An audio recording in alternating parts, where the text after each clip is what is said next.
আপনারা জানেন যে আমাদের এখানে গত 25 তারিখ করাইল বস্তিতে ভয়াবহ অগ্নিকাণ্ডের ঘটনা ঘটে। আমরা সেই দিন সন্ধ্যা থেকে শুরু করে রাত 1টা পর্যন্ত আমরা এই করাইল বস্তিতে অবস্থান করেছি। সেখানে আমাদের ঢাকা জেলার সম্মানিত জেলা প্রশাসক স্যার সহ আমরা ছিলাম এবং পরের দিন সকাল হতে অর্থাৎ গতকাল সকাল থেকে আমরা আমাদের লোকজন দ্বারা এখানকার যে তালিকা করা হয়েছে যারা ক্ষতিগ্রস্ত, এরকম আমরা প্রায় 1900 লোকের তালিকা করেছি এবং গতকালই বিকালে এই স্কুল মাঠেই সরকারিভাবে আমরা তাদের সহযোগিতা শুরু করেছি। যেই সহযোগিতাগুলোর মধ্যে আছে তাদের শীতের জন্য কম্বল রয়েছে, তাদের মশারি রয়েছে এবং শুকনা খাবার রয়েছে। শুকনা খাবারের মধ্যে আমাদের রয়েছে 10 কেজি চাল, 1 কেজি ডাল, 1 কেজি চিনি, 1 কেজি লবণ, 1 লিটার সয়াবিন তেল, হলুদের গুঁড়া, মরিচের গুঁড়া, এরকম প্রায় 15 কেজির একটা আইটেম।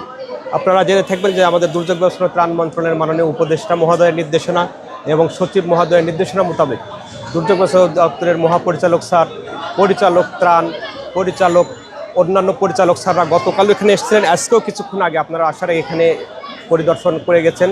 এই বিতরণ কার্যক্রম ওনারা দেখাশোনা করেছেন, সমস্ত করেছেন এবং সরকারের উচ্চ পর্যায় থেকে সার্বক্ষণিকভাবে বিষয়গুলো মনিটরিং করা হচ্ছে।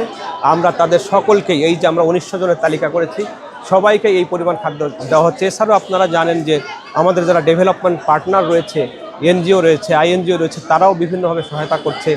আজ আপনারা দেখে থাকবেন এখানেই সরকারের আর একটা সহযোগী সংগঠন যারা আমাদের সাথে কাজ করে, ডেভেলপমেন্ট পার্টনার ব্র্যাকের পক্ষ থেকে 2000 করে টাকা দেওয়া হচ্ছে। সেই সাথে তাদের জ্যাকেট, শিশুদের জন্য 3টা করে শীতের ড্রেস।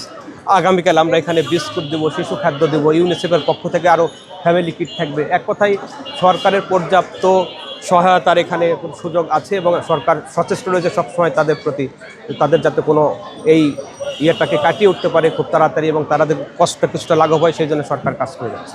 পুনর্বাসন সহ যাবতীয় তাদের জন্য যা যা প্রয়োজন সব বিষয় নিয়েই সরকারের ঊর্ধ্বতন মহল নিয়ে এটা নিয়ে চিন্তা করছেন এবং অচিরেই আপনারা এটার ফলাফল দেখতে পাবেন।